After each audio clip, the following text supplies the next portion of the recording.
السلام علیکم ناظرین، اس ایپیسوڈ کے شروعات میں ہم دیکھتے ہیں سوغوت میں عثمان صاحب سوچ میں پڑے ہوتے ہیں۔ بھائی لوگ سوغوت دینے کے خلاف نعرے بازی کر رہے ہوتے ہیں۔ یہ دیکھ کر ارحان، علاؤالدین اور بالا خاتون بہت پریشان ہو جاتے ہیں۔ ادھر عثمان صاحب کہتے ہیں فکر مت کریں، بہت جلد آپ واپس آ جائیں گے۔ اگر میں نے ان لوگوں کا احتساب نہ کیا جنہوں نے عوام کے ساتھ یہ سب کیا ہے تو میں عثمان سردار نہیں رہوں گا۔ اگلے منظر میں عثمان صاحب بالا خاتون اور سپاہیوں کے ساتھ جنگل میں گھوڑا دوڑا رہے ہوتے ہیں۔ وہ سب مسلسل آگے بڑھتے ہی چلے جاتے ہیں۔ جنگل میں ایک شخص گھاس والی گھوڑا گاڑی کا پہیہ ٹھیک کر رہا ہوتا ہے، اس لیے میں البائی وہاں پہنچتا ہے اور اس شخص سے کہتا ہے میں یہاں اجنبی ہوں، میں بورسا جانا چاہتا ہوں، میں کس طرف جاؤں؟ تو وہ شخص کہتا ہے مشرق کی طرف جائیں، آپ کو راستہ مل جائے گا۔ البائی اس کا شکریہ ادا کرتا ہے اور اسے کام کرتا ہوا دیکھ کر زہر والا چارہ اس گھاس میں ڈال دیتا ہے۔ اس شخص کو احساس بھی نہیں ہوتا اور گھوڑا گاڑی ٹھیک کرنے کے بعد وہ آگے بڑھ جاتا ہے۔ البائی کہتا ہے جاؤ اور دیکھو رکھوالی، تم ہی ہو جو ہمارے لیے قلعے کا دروازہ کھولو گی۔ کائی قبیلے میں رات کے وقت عثمان صاحب اپنے گھر والوں کے ساتھ موجود ہوتے ہیں۔ بالا خاتون پریشان ہوتے ہوئے کہتی ہیں پیاری فاطمہ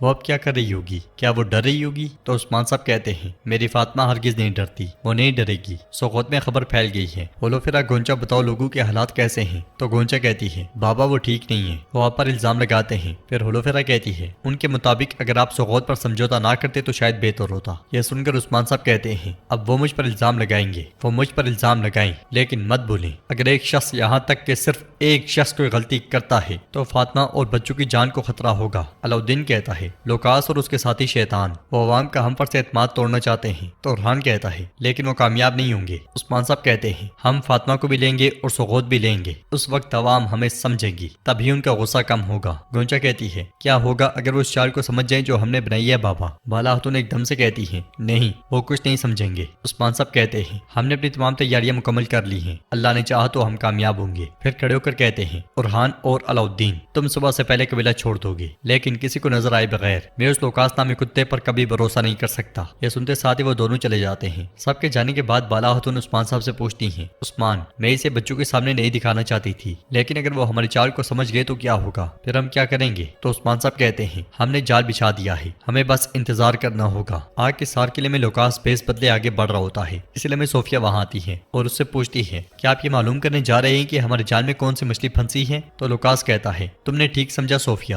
بیحان اور بیگم ہمارے جال میں ہیں، آج ان میں سے کوئی ایک آئے گا، وہ ہمیں ان منصوبوں کے بارے میں بتائیں گے جنہیں عثمان نے یکے بعد دیگرے رکھا ہے۔ پھر صوفیہ کہتی ہے چاہے وہ ہمیں بتائیں یا نہیں، بیحان اور بیگم کا انجام وہی ہوگا جو عثمان کا انجام ہوگا، وہ لوگ، ان کے بچے اور تمام ترک، ان کی موت ہمارے ہاتھوں ہوگی۔ لوکاس کہتا ہے سب کی صوفیہ سب کی، پہلے وہ سوغوت کو کھو دیں گے اور اس کے بعد اپنی جان کو بھی۔ یہ کہتے ساتھ ہی لوکاس آگے بڑھ جاتا ہے۔ ادھر ہزار روتے ہوئے کہتی ہے میرا بہادر سروجا، میرا پیارا، میں آپ سے التجا کرتی ہوں سردار میرے بیٹے کو کچھ نہ ہونے دینا۔ تو بیحان کہتا ہے بہادر بنو خاتون میں سمجھ سکتا ہوں، یہ ماں کا دل ہے، ہم اسے واپس لائیں گے۔ ہزار کہتی ہے کیا ہم ان کافروں پہ بھروسہ کر سکتے ہیں؟ کون جانتا ہے کہ ابھی وہ ہمارے بیٹے کے ساتھ کیا کر رہے ہوں گے؟ میرا بیٹا باری دل کے ساتھ چلا گیا، اس نے خود کو آپ پر ثابت کرنے کے لیے آگ میں جھونک دیا۔ بیحان خط کو دیکھتے ہوئے اس پہ لکھی گئی باتیں یاد کرتا ہے، پھر ہتھیار اٹھا لیتا ہے۔ تو ہزار اس سے پوچھتی ہے بیحان کہاں جا رہے ہیں؟ تو بیحان کہتا ہے ہم اسے بچائیں گے، آنکھوں سے آنسو صاف کرو، میں ہر ممکن کوشش کروں گا اور اسے آپ کے لیے لاؤں گا۔ یہ کہتے ساتھ ہی بیحان خیمے سے نکل جاتا ہے۔ ادھر بیگم پریشان ہوتے ہوئے کہتی ہے میرا بھائی میری ماں کی یاد اور میرے بابا کی امانت، میں صرف تمہاری بڑی بہن نہیں بلکہ تمہاری ماں بھی ہوں۔ پھر کھڑے ہو کر کہتی ہے میں تمہیں وہاں نہیں چھوڑ سکتی،